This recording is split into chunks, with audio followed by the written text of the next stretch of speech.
Leitura do Evangelho para este dia, conforme João capítulo 13, versos 1 a 19, onde a palavra de Deus nos diz: Antes da festa da Páscoa, sabendo Jesus que era chegada a sua hora de passar deste mundo para o Pai, tendo amado os seus que estavam no mundo, amou-os até o fim.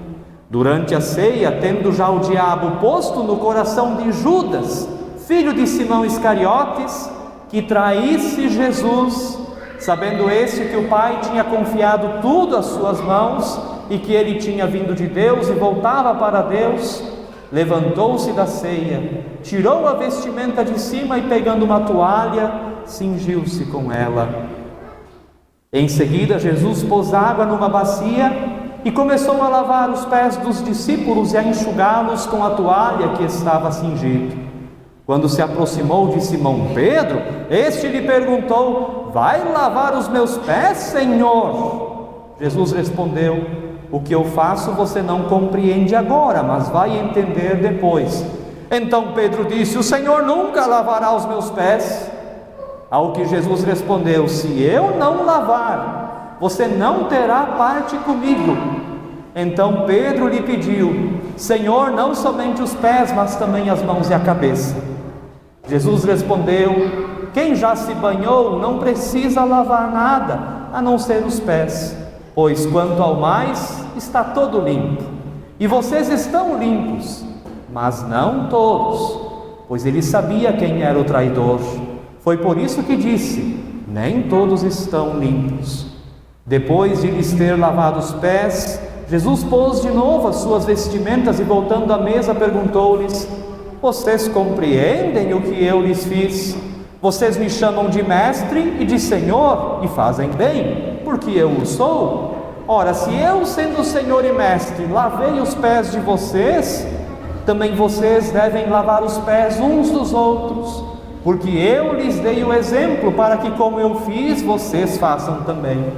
Em verdade lhes digo que o servo não é maior que o seu senhor, nem o enviado é maior do que aquele que o enviou. Se vocês sabem estas coisas, bem-aventurados são se as praticarem. Não falo a respeito de todos vocês, pois eu conheço aqueles que escolhi, mas é para que se cumpra a Escritura: aquele que come do meu pão levantou contra mim o seu calcanhar. Desde já lhes digo isso, antes que aconteça, para que quando acontecer, vocês creiam que eu sou. Bem-aventurados, bem-aventuradas são aqueles e aquelas que ouvem a palavra de Deus e aguardam no seu coração. Amém. Que a graça do Senhor Jesus Cristo, o amor de Deus o Pai e a comunhão do Espírito Santo esteja conosco. Amém. Irmãos e irmãs, estamos hoje na quinta-feira da Paixão. São os últimos momentos de Jesus. Não apenas os últimos momentos, são exatamente as últimas horas de Jesus. Estamos falando daqueles últimos e tão fundamentais momentos que levaram nosso Salvador até a cruz. Hoje Jesus tem com seus discípulos o lava-pés. Nessa noite Jesus tem com os seus discípulos uma última refeição, e já amanhã ele vai estar pregado na cruz. E quem diria hoje, no momento da refeição, que amanhã ele vai estar pregado na cruz? Quem imaginaria? Quem poderia prever isso? Só o próprio Jesus, que sabe tudo o que precisa acontecer pela nossa salvação. Há poucos dias Jesus havia entrado em Jerusalém montado num jumentinho, cria de jumenta, e o povo o aclamava dizendo: Hosana, salve-nos, Senhor. Ao lermos os evangelhos, percebemos que Jesus e os discípulos caminhavam muito. Não tinha carro, não tinha avião, o que tinha era barco para atravessar alguns lagos em alguns momentos. Se você imaginar aquela região, você vai imaginar que aquela região da Galileia é uma região desértica. Naquele tempo as pessoas usavam para caminhar sandálias, não tinha Nike, não tinha Olímpicos, era sandalinha. Imagina como ficava aqueles pés naquela areia misturada com o suor do calor. Consegue imaginar? Está sentindo o cheiro? Não dá um chulé? Pois é, eles caminhavam muito, eles andavam muito, estavam num lugar, de repente já transitavam para outro lugar, e tudo geralmente de a pé, com raras exceções era de barco, a maioria das vezes de a pé, num sol a pique, numa região que pode chegar, já chegava naquela época, hoje ainda mais, chegava a 40 graus tranquilamente, com aquela poeira que se mistura com o suor, e o cheiro a gente pode até sentir, mesmo sendo tanto tempo depois. Queridos e queridas, essa era a realidade daquela época. Quando nós imaginamos a última ceia de Jesus, vem aquelas pinturas do Leonardo da Vinci na nossa cabeça, uma mesa e os discípulos, todo mundo sentado atrás para fotografia ou para pintura, né? Talvez você não saiba, mas no tempo de Jesus ainda não tinha a mesa. Até na tradução da Bíblia colocaram a mesa, mas lá no original do grego do Novo Testamento, como é que aconteciam as refeições? Não tinham a mesa, nem sequer cadeiras existiam. Eram colocados uns panos no chão da casa e as pessoas deitavam para fazer a refeição. Então imagina lá vários tapetes na sua sala de jantar, memoriza lá, ou a sua cozinha. Em vez de ter aquela mesa com as cadeiras, imagina lá um tapete. E ali as pessoas se deitavam para ter a refeição. Agora imagina o seguinte: como é que estavam os pés? Aí imagina você lá deitado para comer e o pé do vizinho no teu rosto. Consegue imaginar a cena? Você lá deitado para comer e o pezão lá do outro lado, cheio de poeira misturado com suor. Por isso precisava acontecer o quê? Lavar os pés. Por isso, antes das refeições, havia o costume de lavar os pés, para que todo mundo pudesse estar limpo e pudesse fazer a refeição em paz. Era assim que acontecia a refeição. Quem lavava os pés? Geralmente já na porta da entrada das casas tinha um escravo. Aquele escravo era o responsável por lavar os pés, para que ao entrar na casa as pessoas pudessem fazer a refeição já com higiene, já tinha noções de higiene naquela época. Era o serviço do escravo. Esse serviço de lavar os pés era considerado o serviço mais desprezível que podia existir. A coisa mais desprezível que alguém podia fazer da sua vida era ser escravo e lavar os pés. Essas pessoas não tinham dignidade nenhuma, eram totalmente desprezadas. Imagina quem lava os pés dos outros, aqueles pés, de tanto caminhar misturado com suor. Quem fazia isso era o escravo, já na entrada da porta da casa.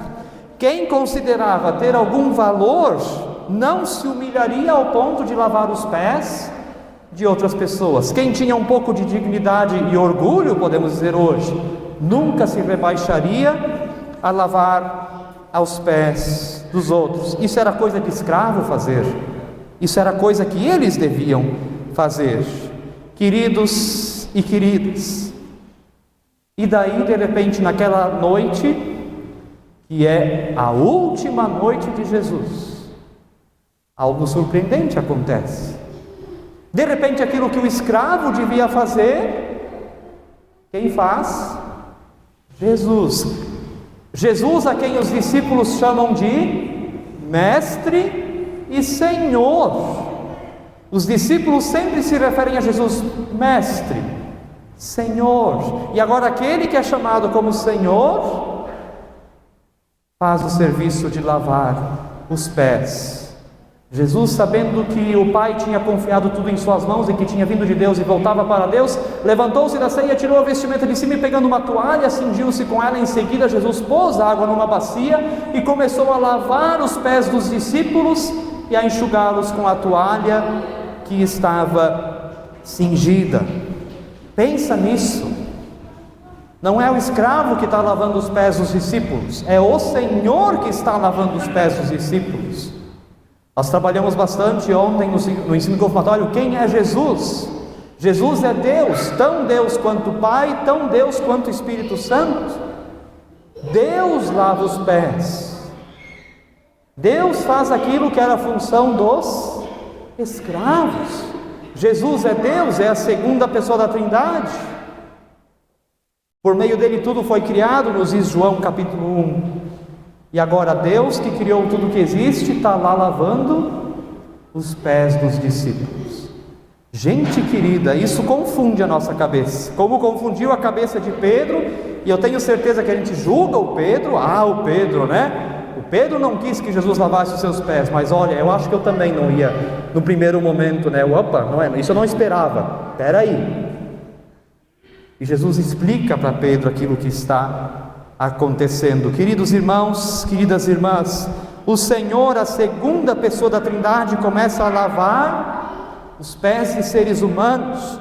O Senhor, o Mestre, o Salvador, assume a função que era reservada aos escravos. Em vez de ser servido, ele decide servir. Mas por que Jesus fez isso? Por que Jesus lavou os pés dos discípulos? Muitos vão dizer que Jesus fez isso para dar o exemplo, e claro, isso também nos dá um grande exemplo. Mas não foi só para dar o exemplo, tem algo mais ali. Tem algo mais ali, tem algo mais profundo nessa história. E nem sempre podemos dar atenção à profundidade da palavra de Deus. Queridos e queridas, com essa lição, Jesus deu o exemplo. Mas o que há de mais profundo aqui? Deus nos mostra que o seu amor não é um amor só de palavra, no sentido de que ele diz, eu te amo e pronto. O amor de Deus envolve humildade. É um amor que se manifesta na humildade do Filho de Deus. Aliás, uma palavra mais forte que humildade, é amor que se manifesta na humilhação do Filho de Deus. É o amor que exige o serviço, é o amor que exige autossacrifício, é o amor que exige abandonar a si mesmo e o próprio orgulho para servir. Porque para você lavar o pé sujo de outra pessoa, você precisa negar a si mesmo e adotar essa humildade. E isso é amor. Através desse gesto de lavar os pés dos discípulos, Jesus mostra que o amor dele por nós não é um amor que é só uma ideia bonita, mas é uma ação. Deus se humilhou por nós e fez isso lavando os pés dos seus discípulos. Por amor ele fez isso. O amor de Deus se revela na sua humildade. Quer conhecer o amor de Deus? Olha para a humildade de Jesus. É um amor que se revela em relacionamento. E esse relacionamento de Jesus com os discípulos não é impondo aos discípulos, mas lavando os pés dos discípulos. Olha que diferença, né? Deus não impõe o seu amor. Eu amo vocês, aceitem goela abaixo.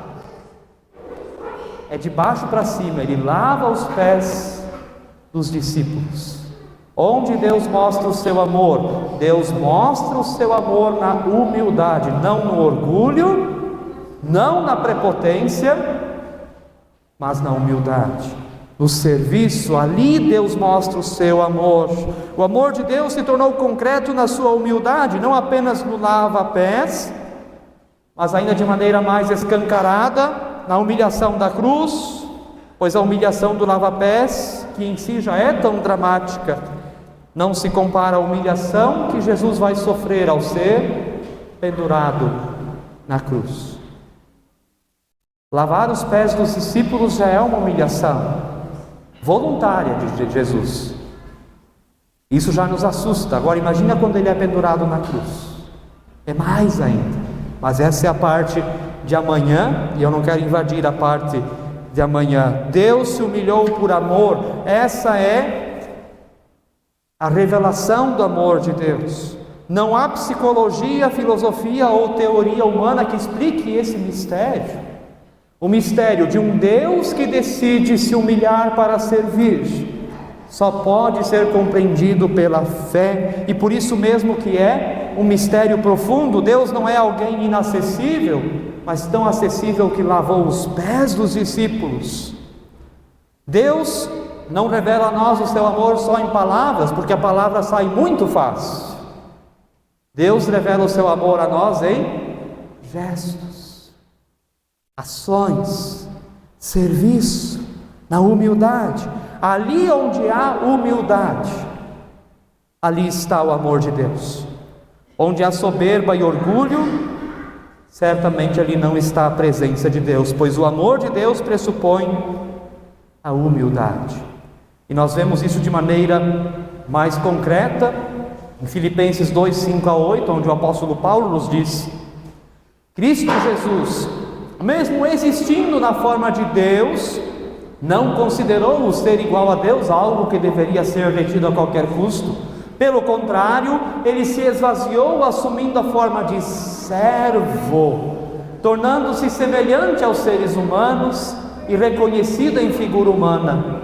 Ele se humilhou, tornando-se obediente até a morte, e morte de cruz. O que é isso aqui, senão a descrição de que Cristo Jesus é Deus, mas decide se esvaziar, decide se humilhar, decide ser obediente à vontade do Pai, tornando-se obediente até a morte, e morte de cruz. Queridos e queridas, Deus que se humilha, e Deus que se humilha por amor. E Jesus nos faz um convite: tenham entre vocês o mesmo modo de pensar que Cristo Jesus. Filipenses 2:5. Isso que Jesus fez é para ficar lá atrás e pronto? Não. Façam como Jesus fez, pensem como Jesus pensou, ajam como Jesus agiu. Não a prepotência, o orgulho, o serviço, o dar a outra face. Isso é humildade. Queridos e queridas, o ser humano por si próprio não sabe ser humilde. Desde Gênesis 3, a gente conhece essa história: Adão e Eva desobedeceram a Deus e o orgulho toma conta do ser humano. Nós não podemos ser humildes por nós mesmos. A vontade do ser humano não é ser humilde. A vontade do ser humano é crescer por sua própria força. E Deus nos diz: não, o caminho é o serviço. Nós só podemos ser humildes a partir do que Deus demonstrou a nós do que é humildade. Só podemos ser humildes pela graça de Deus. Só podemos ser humildes se recebermos esse presente de salvação de Deus. Do contrário, o ser humano é, em sua natureza, orgulhoso, egoísta. O ser humano aprende a não olhar para cima para querer subir, mas olhar para baixo e ajudar quem precisa de ajuda. Isso é humildade. Lutero dizia, né? Eu já disse tantas vezes isso. Lutero dizia assim: Deus não olha para cima porque não há ninguém maior do que Ele. Vai olhar para cima para quê? Deus não olha para os lados porque não tem ninguém igual a Ele. Vai olhar para os lados para quê? Por isso Deus olha para baixo. E quanto mais embaixo alguém está, melhor Deus o vê. O ser humano olha para cima, sempre quer subir, quer ser sobre o outro, quer dominar o outro. E aqui não estou falando de crescimento na vida profissional, coisas assim. Estou falando do orgulho do ser humano mesmo, que destrói para crescer, que puxa o tapete para crescer. Esse é o orgulho humano, esse é o egoísmo humano. E o ser humano precisa aprender, como Jesus, a olhar e a servir. Queridos e queridas, encontramos a natureza humana no próprio texto bíblico, né? Pedro retrata a natureza humana: o Senhor nunca lavará os meus pés.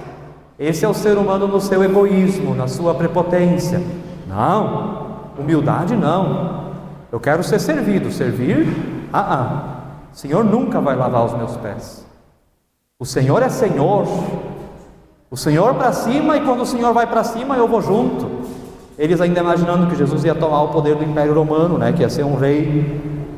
deste mundo, de um reino deste mundo. Quando Jesus melhorasse, ele ia melhorar junto. Quando Jesus se tornasse imperador, Pedro ia se tornar imperador junto.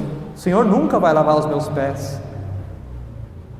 A natureza humana se revelando no apóstolo Pedro, ao que Jesus respondeu: se eu não lavar você, você não terá parte comigo. E daí Pedro muda ligeirinho de ideia, né? Nunca vi alguém mudar de ideia tão rápido. Senhor, não somente os pés, mas também as mãos e a cabeça. Aí ele disse: lava tudo, lava tudo. Como Pedro muda de ideia tão rapidamente. Queridos irmãos, queridas irmãs, vamos viver a humildade. A exigência da humildade é negar a si mesmo, tomar a cruz e seguir a Jesus. Esse é o ensinamento. Qualquer cristão que viva sinceramente o seu cristianismo se defrontará algum dia com a radicalidade dessa exigência. Isso que Jesus fez é uma coisa radical, radical no sentido extrema. Em algum momento da nossa vida nós vamos ser perguntados: aqui você vai servir ou você vai ser servido? Em algum momento da nossa vida vem essa pergunta: e agora, é o orgulho ou tomar a cruz e seguir a Jesus? O que nós respondemos? Ser cristão é negar o próprio orgulho, o egoísmo é assumir a cruz e ser julgado pelo mundo, cheio de violência e destruição. É seguir a Jesus com fidelidade, mesmo em meio às tentações do poder. Humildade não significa se fazer de coitadinho, coitadinha. Humildade é compromisso profundo com o amor de Deus revelado em Jesus. Não é se fazer coitadinho, coitadinha. É compromisso, é ação, é serviço. É isso que Deus convida nós a fazermos. É disposição para servir e até mesmo lavar os pés. E esse é o mistério desse dia. Este é o mistério da última reunião de Jesus com os seus discípulos. Naquele último momento de reunião com eles, Ele deu a maior lição do que é humildade. Queridos e queridas, vamos crer em Jesus. Vamos ver o amor de Jesus revelado na humildade. E eu preciso terminar dizendo: nem todos aceitam a verdade. Mesmo tendo seus pés lavados, Pedro ainda assim continuou tão orgulhoso, ao ponto que quando vieram perguntar para ele: mas tu não andava com Jesus? Não, eu não conseguiu se humilhar. Todos ouvem a palavra, mas nem todos aceitam a verdade. Pedro ouviu, deixou-se lavar os pés, mas na hora que a coisa apertou, se escafedeu.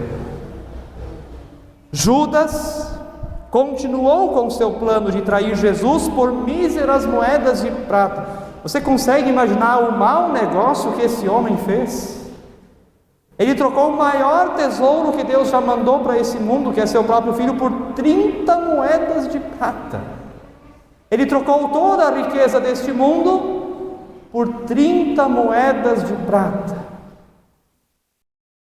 Olha o negócio que Judas fez. Que mau negócio Judas fez. Será que nós também não fazemos esse mau negócio? Muitas vezes trocamos Jesus por tantas coisas que achamos que são mais valiosas que Jesus. Hoje é o dia das perguntas, das reflexões. Mas não foram só os dois, claro. Todos os discípulos, quando a coisa apertou, fugiram. Só João ficou com Maria diante da cruz. Só João. Todos os outros discípulos desapareceram. A nós hoje cabe a reflexão, a meditação e o ouvir do ensinamento de Jesus. Ora, se eu, sendo Deus e Mestre, lavei os pés de vocês, também lavem os pés uns dos outros. João 13,14. Sirvamos uns aos outros, ajudemos uns aos outros. Isso é ser comunidade, isso é servir a Jesus.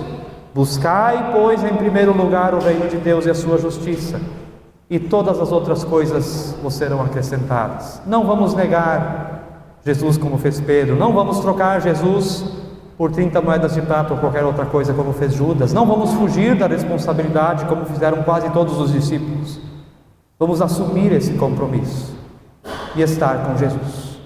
E que a paz de Deus, que excede todo entendimento, guarde os nossos corações e as nossas mentes em Cristo Jesus. Amém. Convido aquelas que podem a se colocarem de pé e a nós confessarmos a nossa fé com as palavras do credo apostólico, dizendo: creio em Deus Pai Todo-Poderoso, Criador do céu e da terra, e em Jesus Cristo, seu Filho unigênito, nosso Senhor, o qual foi concebido pelo Espírito Santo, nasceu da Virgem Maria, padeceu sob poder de Pôncio Pilatos, foi crucificado, morto e sepultado, desceu ao mundo dos mortos, ressuscitou no terceiro dia, subiu aos céus e está sentado à direita de Deus Pai Todo-Poderoso, de onde virá para julgar os vivos e os mortos.